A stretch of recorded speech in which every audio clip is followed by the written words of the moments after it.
You've been Frames on the way at 6:30 after the ITV National News now.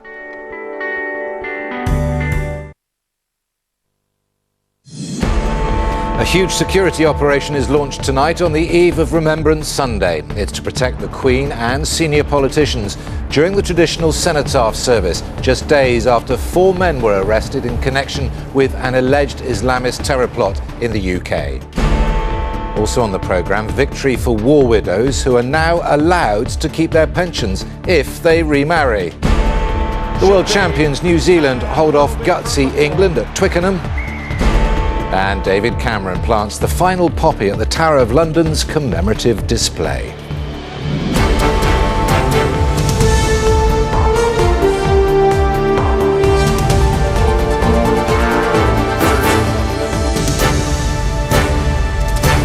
This is ITV News with Steve Scott.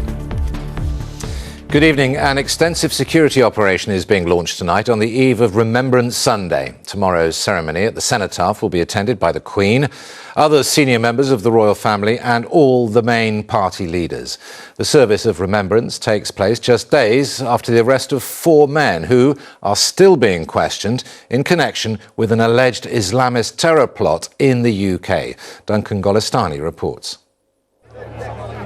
With the fear of a terrorist attack heightened, this year's Remembrance Weekend is taking place amid increased security. Whitehall and its surrounding area slowly being shut down ahead of tomorrow's service at the Cenotaph. It comes as detectives continue to search houses in Buckinghamshire and around London in connection with an alleged Islamist terror plot. 4 men were arrested on Thursday evening. Aged between 19 and 27, they are still being questioned by counter-terrorism officers. Although it's not thought a specific attack was imminent, it has increased security fears, coming just 2 days before Remembrance Sunday. Security is tight at any event attended by the most senior members of the royal family, the government, as well as a crowd of thousands. But of course there is a fear that an occasion honouring servicemen and women would be a particularly valuable target for those wishing to carry out a terror attack. The Queen and Prime Minister will once again lay wreaths at the Cenotaph. Earlier this month, senior police officers and MPs said compared to last year's Remembrance Sunday, it was likely there would be an increased number of armed police. That's because the UK's terror threat level is severe, meaning a terrorist attack is considered highly likely. Remembrance Sunday is always going to be a high security risk every year, but especially so this year in the wake of IS and Al-Qaeda and the potential domestic extremism risks that we are facing right now. Tomorrow's services are expected to continue as normal, remembering those who fought in conflicts past, while ever vigilant to threats in the present. Duncan Golestani, ITV News. A man from Northern Ireland has appeared in court charged with terror offences after he travelled to join a rebel group in Syria. Eamon Bradley from Londonderry is charged with receiving training in arms and explosives and possession of explosives with intent to endanger life. He was remanded in custody. It has been announced that military widows and widowers will now be allowed to remarry without losing their pensions. After a 15-year campaign by service charities, the rule that forces them to give up their pension is now being changed. Nick Thatcher reports. A ceremony of remembrance organised by Britain's war widows today and a chance to celebrate a victory of their own. They'd fought a long campaign to close a loophole that had denied a military pension for thousands of women simply because they'd remarried or met someone else.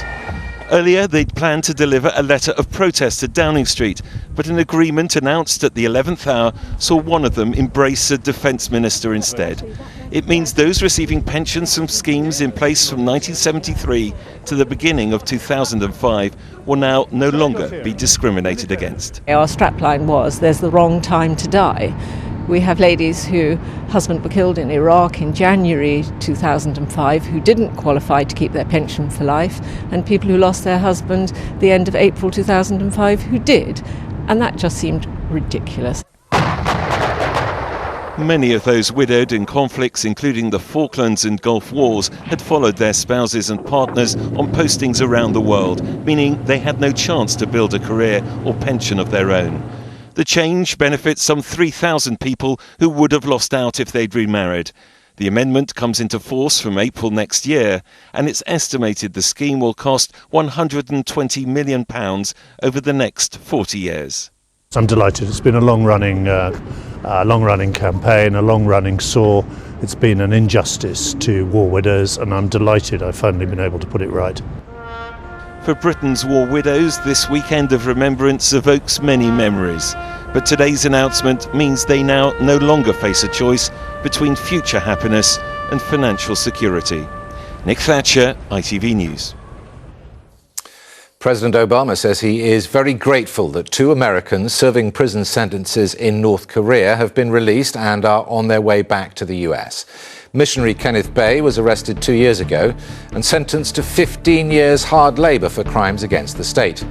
Matthew Miller was arrested in April and sentenced to 6 years hard labour for espionage. And the Philippines have marked the anniversary of Typhoon Haiyan, which killed more than 6,000 people a year ago today. Hundreds are still unaccounted for. There have also been street protests as people called for more to be done to help the survivors. The Chancellor, George Osborne, has been defending himself against accusations that the deal he says halved the amount Britain must pay the EU was effectively creative accounting. Our political correspondent Romilly Weeks joins me in the studio now. So, Romilly, claim and counterclaim. Are we any nearer the truth today? Well, that rather depends on who you believe. The Chancellor is adamant today that the deal he secured represents a real victory in the face of, it has to be said, some pretty sustained scepticism. The facts are this. The EU presented the UK with a bill of £1.7 billion to be paid by the 1st of December. We now will pay half of that over the course of next year. So far, so good. But the UK always gets money back, a rebate on the money that it pays to the EU. And it's only by applying that rebate that this bill is halved. So the question for the Chancellor today was whether it was always clear that the rebate could be applied in this case. And this is what he had to say. This is a real win for Britain, and this is an extra and specific rebate so that we reduce this bill from £1.7 billion to £850 million. People said that was impossible to achieve. Now they're saying it's inevitable. I say it shows that when this government fights hard for Britain's interests, we deliver. So what's Labour's take on all this then? Well, Ed Balls says that the Chancellor is taking the British people for fools by counting the rebate that was going to be applied anyway. What rather weighs against the Chancellor's case is that other European finance ministers seem to be pretty clear that the rebate was always going to be applied here. However, it is certainly true to say that we have longer to pay now and that the rebate can be applied early. So a deal of sorts, but perhaps rather less of a triumph than it first appeared. Romilly, thank you. Sport now. Both England and Wales made losing starts to Rugby Union's autumn internationals. England lost to world champions New Zealand and Wales suffered defeat to Australia. Again, James Gibson has the action. The war cries of the world champions and the team desperate to take their crown. New Zealand's famous haka drowned out by a chorus of Swing Low at Twickenham. And it seemed to work. The All Blacks rattled early on, and Johnny May making it count. Johnny May! What's he doing here? One of the tries of the season, and for May, surely one of the tries of his career. That is electric! But then a let-off, as Mike Brown missed a glorious try-scoring chance. And if there's one word that sums up why New Zealand are so hard to beat, it's ruthless. Their first chance, and they were level. The boot of Owen Farrell restored England's narrow lead just before half-time. But if the first half was all right for England, the second was all black. Captain Richie McCaw going over for their second try. Experience was key in the worsening conditions, and New Zealand have plenty. A well-worked third try scored by Charlie Faumuina moved them 10 points clear. England's late possession saw them awarded a penalty try, but it was too little too late as England lost 21-24. It was a hard luck story too for Wales, as they were also undone by Southern Hemisphere opponents. Rhys Webb's try after 3 minutes was the first of 6 first half tries. George North, it's picked off! but Webb's pass was intercepted by Folau, who raced 70 metres to score. With the scores tied, reliable kicking, including this last-minute penalty, meant Australia made it 10 wins in a row over Wales, albeit a narrow one. James Gibson, ITV News. Scotland are taking on Argentina this evening. A try from Sean Maitland, his second for his country, has helped them build up a 24 points to 10 lead at half-time. And Ireland lead South Africa by 6 points to 3 at half-time in their evening kickoff.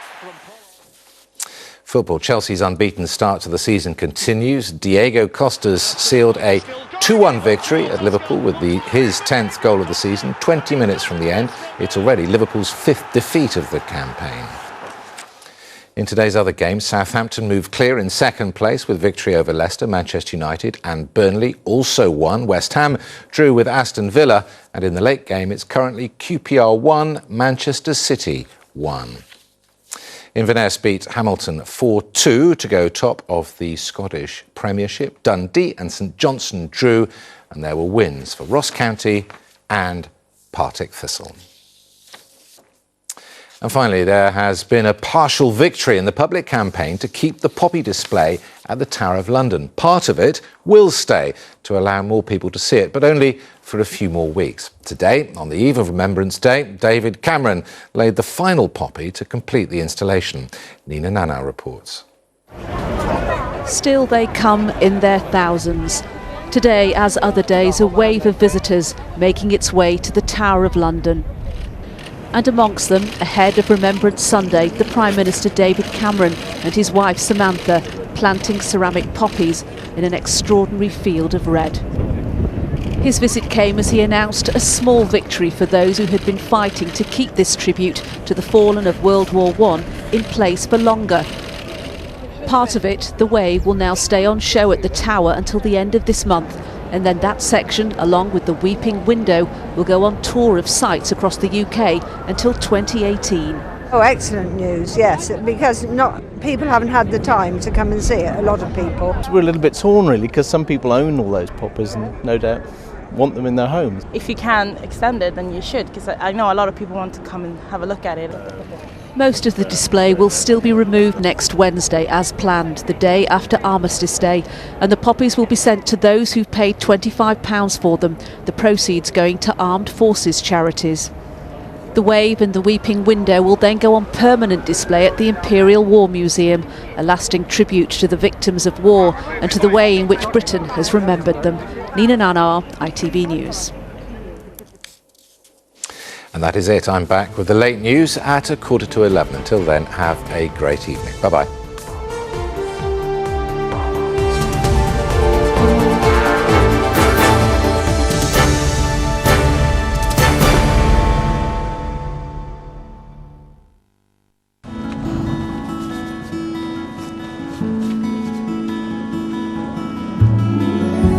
A warm outlook. Worcester Bosch sponsors ITV National Weather. Hello to you again. A very good evening. Well, most of us had a dose of blustery wet weather at some point or another today due to this system working its way from west to east. The rain continues to fall through parts of northern Scotland, the south east and East Anglia in the next few hours. Behind this, chillier air seeping its way in, temperatures taking a bit of a tumble. A cold night with some frost patches as well as some mist and some fog developing for those up early enough tomorrow morning before that perky sunshine develops. It's going to be a slow start through parts of the south east and East Anglia. The rain dragging its heels first thing before pulling away into the near North Sea. A few scattered showers into the north and the west could well turn out to be heavy, potentially thundery, and temperatures a degree or two down on today, but with lighter winds and a little more sunshine. A warm outlook. Worcester Bosch sponsors ITV National Weather.